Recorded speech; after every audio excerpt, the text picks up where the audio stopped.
अस्सलामुअलैकुम भाईजान माशाल्लाह तुहाडे वास्ते 3 बकरे ते एक पठ लियांदी माशाल्लाह बड़े आला क्वालिटी दी माशाल्लाह चीज़ हैं पईयां ते वीडियो नूं एंड तक वेखना तुहानूं अच्छी तरह मालूमात होसी मेरा भाई ते तुहानूं चीज़ां अच्छी तरह टुरा फिरा के चारा वगैरह खवा के विखाई से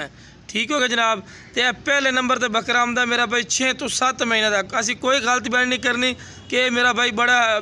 तकरीबन 9 महीने का लोग दस देंगे नहीं भाई जितने उम्र की चीज़ होसी मेरा भाई उतनी उम्र की दसनी है। तो इसकी चीज़ क्वालिटी माशा तुम चेक करवाने पे वाइट अख दे मेरा भाई वेख लो वाइट अख और भाईजान बनने वाली चीज़ है मेरा भाई वाइट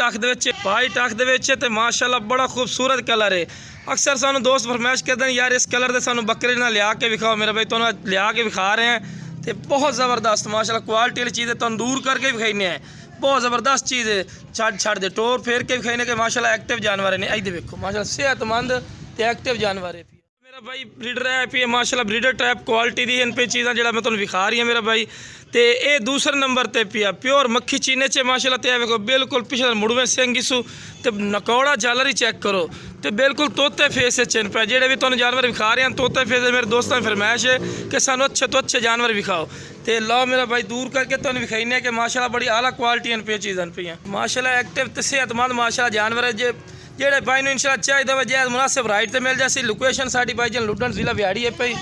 तो चीज़ मेरा भाई चेक कर सकते माशाल्लाह एक्टिव तो सेहतमंद माशाल्लाह चीज़ है पई भाई जन है तीसरे नंबर पर आ गया माशाल्लाह खूबसूरत और माशाल्लाह बेहतरीन चीज़ है पई तो वाइट गदरी आखे चे तो तोते फेस माशाल्लाह चीज़ा चेक कर रहे हैं सिंह भी देखो बिल्कुल पिछा तेरे कुंडली वाले सिंह इन पे तो यह दूर करके तुहानूं चीज़ विखाईने कि तुहानूं अच्छी तरह मालूमात हो मेरा भाई यदि उम्र भी 6 तो 7 महीने 6 तो 7 महीने तुहानूं उम्र दसी तो माशाल्लाह चीज़ चेक कर रहे हैं क्वालिटी वाली माशाल्लाह चीज़ पे जेड़ा भाई इंशाल्लाह राबता करसी मैं बार बार कह रहे कि उधर जैद मुनासिब राइट ते मिल जासी चल भी छड़ देनू तो माशाल्लाह एक्टिव जानवर सेहतमंद कोई नुक्स है वाली गल कोई नहीं मेरा भाई वेखो